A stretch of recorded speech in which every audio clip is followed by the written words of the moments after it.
everything we have. Even the mint from our gardens. Yes. You tithe of rue and mint and herb, but you've neglected the more important matters of the law.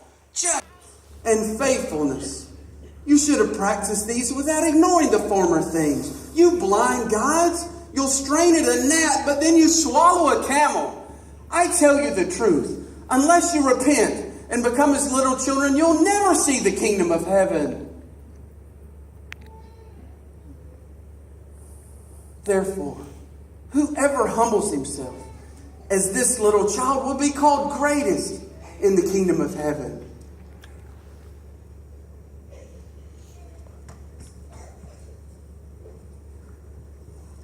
If we've gotten it so very wrong, what then is the true message of the Holy Scriptures?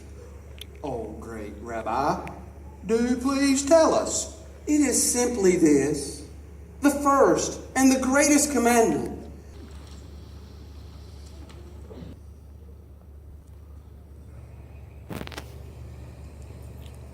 Master, how can one experience this kingdom of heaven? Unless one is born again, they can never see the kingdom of heaven.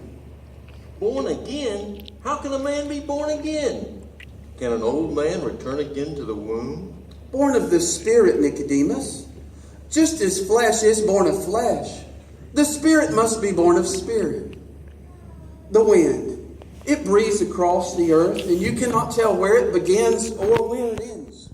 So it is with the mystery of God. He must breathe into your spirit new life. But everlasting life. God did not want to condemn the world, but that the world through him might be saved. He who believes is not condemned. But he who does not believe is condemned already, because he's not believed in the name of the only Son of God. I have come that you might have life, and have it more abundantly. Now come, we will dine at your house tonight.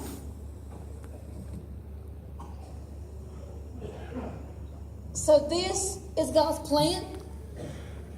I mean, he would send his Son to teach a message of love and forgiveness, but then he had to put up that junk from those scribes and Pharisees?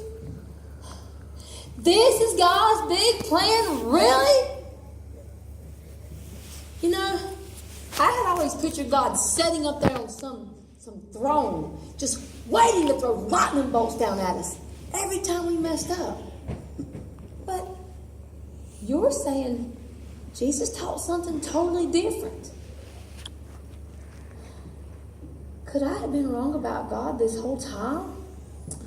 Well, don't feel alone, Kim. You're not the first person to realize your understanding of God was all wrong. You see, Jesus' teaching, it turned the world upside down. His teaching about God's love for us ignited a firestorm of the people. No, they'd never heard about God's love that way.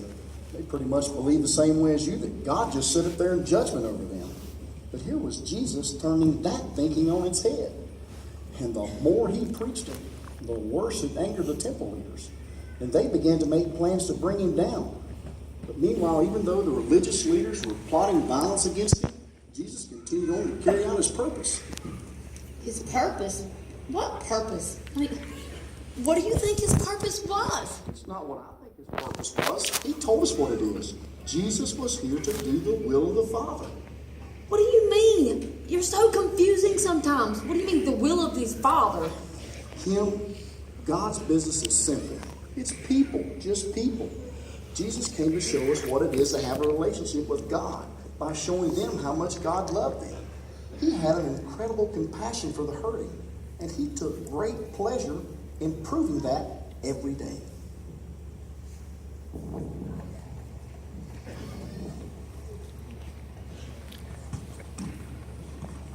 No, let the little children come unto me, for the kingdom of heaven belongs to such as these. Yes, Jesus came in God's name, the name of the Lord, to tell them of their Father's desire to reconnect with his people, and his people came to listen.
think when I'm backstage and watching the lady that's bowed over, I've not told this often, but my brother to this day has that disease that she has. And I've watched my brother deteriorate physically and in agony and in pain. And I'm telling you, we serve a God that is a God who is a mountain moving. And listen to me, ladies and gentlemen, you may find yourself this evening in need of a physical touch. We serve a God that's a healer. You may need the Lord to touch your marriage. You may need Him to move on a wayward son or daughter. He's able. Don't ever let anyone tell you that God's not able. Man will fail you, but our God never.